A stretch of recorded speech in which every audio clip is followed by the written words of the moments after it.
Pemerintah Provinsi Papua Barat menggelar apel perdana yang dilaksanakan di Stadion Sanggeng Manokwari.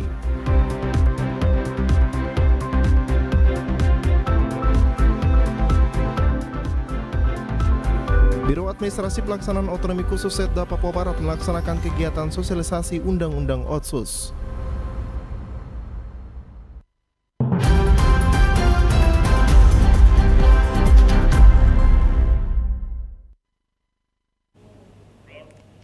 Selamat petang saudara, berita Papua Barat hari ini kembali hadir menjumpai Anda, edisi Senin 9 Januari 2023. Sejumlah informasi dari daerah di Papua Barat akan kami hadirkan untuk Anda. Bersama saya Maria Talimbekas, inilah Papua Barat hari ini selengkapnya. Saudara, masuk tahun 2023, pemerintah Provinsi Papua Barat menggelar apel perdana yang dilaksanakan di Stadion Sanggeng Manokwari dengan menghadirkan aparatur sipil negara dari 7 kabupaten pemerintah Provinsi Papua Barat. Bertempat di Stadion Sanggeng Manokwari, pemerintah Provinsi Papua Barat menggelar apel bersama di tahun 2023 yang diikuti oleh ASN dan pimpinan organisasi perangkat daerah di lingkup pemerintah Provinsi Papua Barat dan juga pimpinan serta ASN dari 7 kabupaten yang ada di Provinsi Papua Barat, yaitu Kabupaten Manokwari, Manokwari Selatan, Pegunungan Arfak, Teluk Bintuni, Teluk Wondama, Kaimana, dan Fakfak. Dalam arahannya, Paulus Waterpau mengatakan sejak tanggal 9 Desember 2022 berdasarkan Undang-Undang Nomor 29 Tahun 2022 telah dibentuk Provinsi Papua Barat Daya. Maka cakupan wilayah pelayanan pemerintahan Provinsi Papua Barat saat ini hanya melingkupi 7 kabupaten. Diharapkan dengan cakupan wilayah yang semakin kecil, pelayanan kepada masyarakat harus lebih maksimal. Iya, terima kasih. Saudara, kita sekarang sudah berpisah dengan teman-teman kita di Papua Barat Daya. Betul? Nah itu poin kedua yang saya mau kasih tahu dan kasih ingat pada kita semua. Ya, yang awalnya kita bersaudara 13 kabupaten kota, hari ini kita hanya tinggal 7 kabupaten. Makanya hadir bersama-sama perwakilan 30 orang di depan saya ini. Juga para bupati dan para wakil bupati, para sekda yang mewakili masing-masing. Ya. Jadi saudara-saudara, sudah waktunya untuk mulai bekerja dalam lingkup kecil, lebih kecil maksud saya, daripada 13 kabupaten kota. Kita sekarang hanya mau melayani saudara kita, masyarakat kita, ya, pemilik tanah ini di 7 kabupaten saja. Begitu. Di mana pada tanggal 9 Desember 2022, berdasarkan Undang-Undang Nomor 29 Tahun 2022, itu dasarnya ya, Undang-Undang Nomor 29 Tahun 2022 telah dibentuk Provinsi Papua Barat Daya yang sekaligus dengan pelantikan pejabat gubernur, sehingga sekarang Kabupaten Manokwari, Kabupaten Fakfak, Teluk Bintuni, Kabupaten Teluk Wondama, Kabupaten Kaimana, Manokwari Selatan, dan Pegunungan Arfak itu adalah wilayah pelayanan kita di Provinsi Papua Barat sekarang. Lebih lanjut, penjabat Gubernur Papua Barat menambahkan, apel ini merupakan kegiatan awal bersama pemerintah provinsi dan kabupaten untuk mematangkan agenda program menjadi evaluasi bersama terkait program di daerah dan juga program dari pemerintah pusat yang dilaksanakan di daerah. 7 kabupaten, masing-masing kita minta mewakili 30 orang, kemudian tambah dengan dari kita 1.250-an. Jadi tadi sudah saya katakan bahwa ini menjadi konsolidasi awal dari kami ASN, karena kita kan mempunyai banyak agenda program-program ini. Tapi karena dengan mereka hadir, mereka mendengar langsung beberapa hal catatan ya, yang mungkin menjadi evaluasi kita bersama, baik yang kita laksanakan di wilayah ini maupun yang turun arahan dari Kemendagri, Itu sudah saya sampaikan tadi. Nah, dari Kemendagri ada 8 poin hubungan dengan RAPBD kita itu. Ya, di antaranya tadi COVID, ya, vaksin, ya, di antaranya itu. Maksudnya bagaimana peningkatan pertumbuhan ekonomi yang harus kita lakukan. Selain itu diharapkan juga di tahun 2023 setiap perangkat daerah di provinsi dan juga kabupaten untuk mempercepat realisasi anggaran di tahun 2023 dengan lelang barang dan jasa di awal tahun. Hal tersebut dapat segera dilakukan. Jimmy Tabisu, TVRI Papua Barat melaporkan. Saudara, dalam rangka mendukung implementasi otonomi khusus Papua, maka pemerintah Provinsi Papua Barat melalui Biro Administrasi Pelaksanaan Otonomi Khusus Setda Papua Barat melaksanakan kegiatan sosialisasi Undang-Undang Nomor 2 Tahun 2021 kepada pemerintah Kabupaten Manokwari. Undang-Undang Nomor 2 Tahun 2021 tentang perubahan kedua atas Undang-Undang Nomor 21 Tahun 2021 tentang otonomi khusus bagi Provinsi Papua serta Peraturan Pemerintah RI Nomor 106 Tahun 2021 tentang kewenangan dan kelembagaan pelaksanaan kebijakan otonomi khusus Provinsi Papua dan Peraturan Pemerintah RI Nomor 107 Tahun 2021 tentang penerimaan, pengelolaan, pengawasan dan rencana percepatan pembangunan khususnya di pemerintah Kabupaten Manokwari.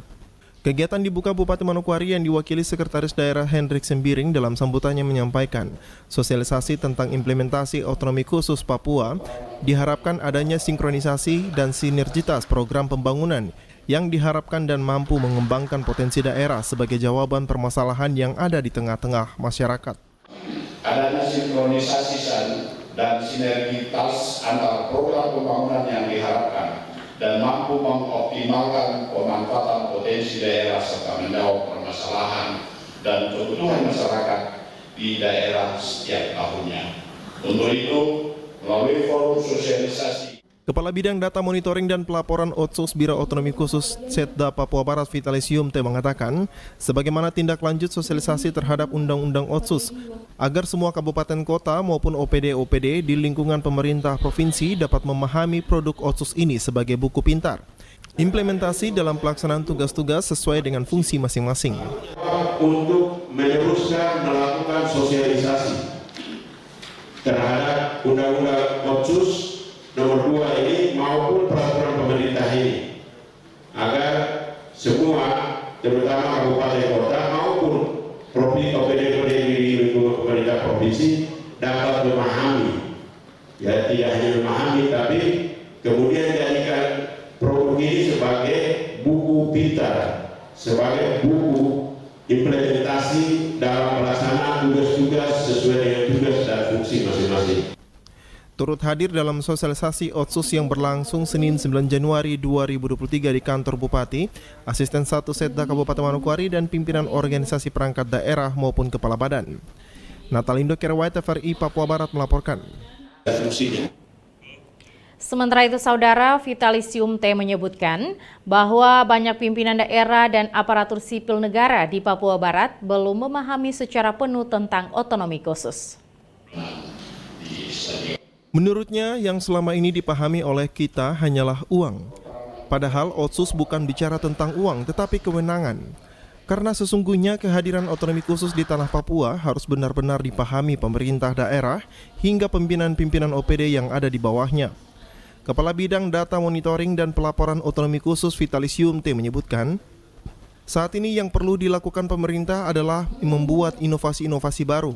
Karena periode sebelumnya berbeda. Karena kita tidak dipacu dengan aturan turunan, tetapi di masa periode kedua yang sudah mulai berjalan sejak tahun 2022 sampai 2041 nanti, sudah jelas tertuang dalam buku peraturan otonomi khusus di tanah Papua. Mau bupati, mau wakil, mau sekda, mau kepala OPD, mau PNS, pejabat eselon 3, 4, semua ini tidak banyak memahami Otsus. Ya, kita juga harus katakan dia.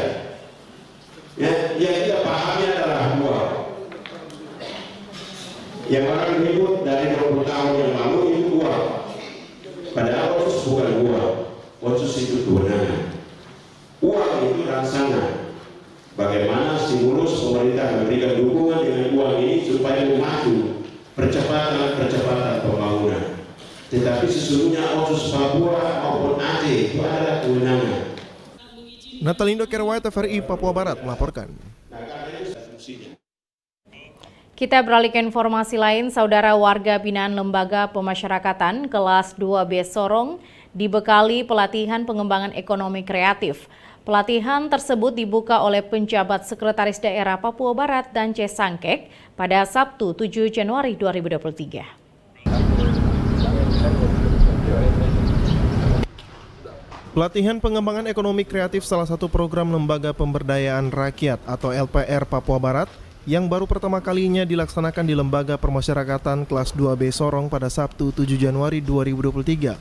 Pelatihan tersebut diikuti oleh sejumlah warga binaan Lapas Sorong dengan berbagai keterampilan tangan seperti mendaur ulang botol air mineral dan pelatihan menjahit. Kegiatan ini juga bertujuan agar keterampilan yang dimiliki dapat membangun citra positif bagi warga binaan dalam lapas, sehingga bisa menjadi satu karya yang bisa dikomersilkan dalam kebutuhan ekonomi.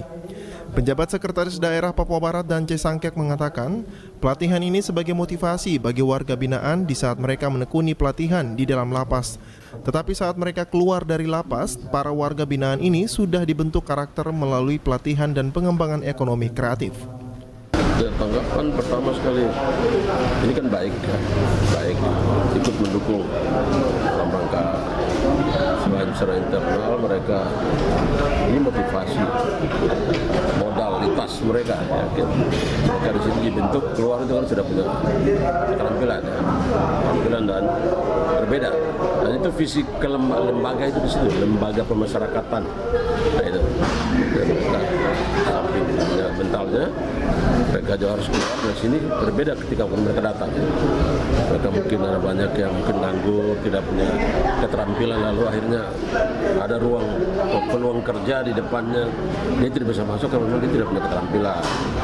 Sekarang dengan lapas dia diubah, dibina, lalu kembali dari sini pasti punya keterampilan untuk bisa bersosialisasi kembali, resosialisasi kembali dalam fungsi dia sebagai warga negara, warga masyarakat, pribadi yang dibutuhkan oleh keluarga.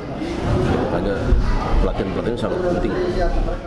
Sementara itu, Kepala Lapas Permasyarakatan kelas 2B Sorong Gustaf Rumaikewi mengapresiasi pelatihan yang digagas oleh Lembaga Pemberdayaan Rakyat LPR Papua Barat bagi warga binaan Lapas Sorong.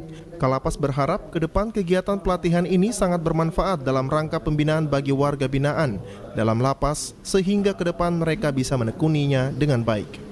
Saya sangat memberikan apresiasi yang sangat tinggi terhadap teman-teman yang bisa membantu kita dalam pembinaan kemandirian di lapas terkait dengan ekonomi kreatif.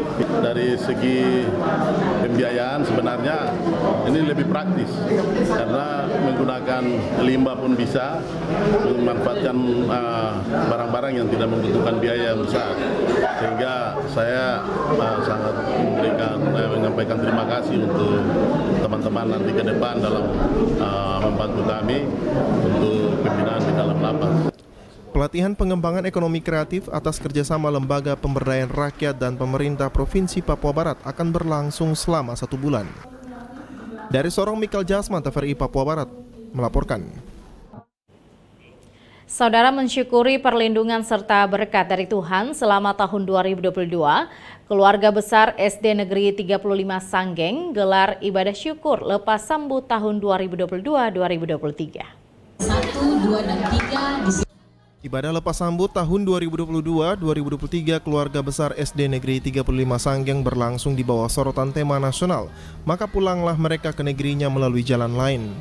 Ibadah syukur yang dipimpin oleh Pendeta Wendy Tambunan berjalan dengan hikmat dan dimeriahkan dengan puji-pujian dari siswa dan juga tenaga pengajar. Pendeta Wendy Tambunan STH dalam refleksi firman Tuhan menyampaikan ibadah syukur yang berlangsung merupakan sebuah ungkapan syukur, selalu berbahagia dan berhasil sesuai dengan Mazmur 1 ayat pertama hingga ayatnya yang ketiga. Yang Tuhan kehendaki, supaya apa? Supaya kita berbahagia, supaya kita bisa berhasil. Pasti Bapak Ibu Guru dan anak-anak kita ingin di tahun ini kita berbahagia karena apapun yang kita kerjakan kita berhasil. Ya, anak-anak juga pasti ingin berhasil di dalam pendidikan, punya nilai yang bagus, ya kan? Semua ingin punya nilai yang bagus ya anak-anak ya. Ya, karena itu di sepanjang tahun ini mari kita dengar firman Tuhan katakan, apa yang harus kita lakukan supaya kita bisa berbahagia di tahun ini? Apa yang harus kita lakukan supaya kita bisa berhasil di tahun ini?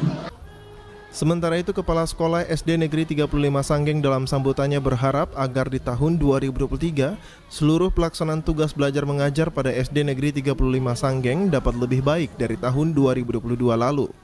Tahun ini ya semoga kita mendapatkan lindungan dari Tuhan Yang Maha Kuasa, dan tahun 2022 yang mana kita sudah lewati, di mana dalam melaksanakan tugas khususnya di SD Negeri 35 Sanggeng, ya kami berharap kepada Bapak Ibu yang memang di tahun 2022 itu masih ada kendala-kendala dalam menjalankan tugas, ya, yang belum sempurna, yang masih harus dibenahi, diperbaiki. Ya, semoga di tahun 2023 ini kita dapat menjalankan tugas lebih baik lagi, ya, dan mengharapkan kerjasama dari Bapak Ibu guru beserta orang tua siswa dan anak-anakku sekalian. Ibadah syukur lepas sambut tahun 2022-2023 yang berlangsung Senin pagi tadi dihadiri juga oleh Kepala Bidang SD pada Dinas Pendidikan Kabupaten Manokwari, pengawas SD serta tamu undangan lainnya. Arina Iriana, TVRI Papua Barat melaporkan. Saudara, informasi tadi sekaligus menutup jumpa kita pada Papua Barat hari ini, edisi Senin 9 Januari 2023. Mewakili seluruh kerabat kerja yang bertugas, saya Maria Talimbekas pamit undur diri dari hadapan Anda. Terima kasih atas kebersamaan Anda dan sampai jumpa.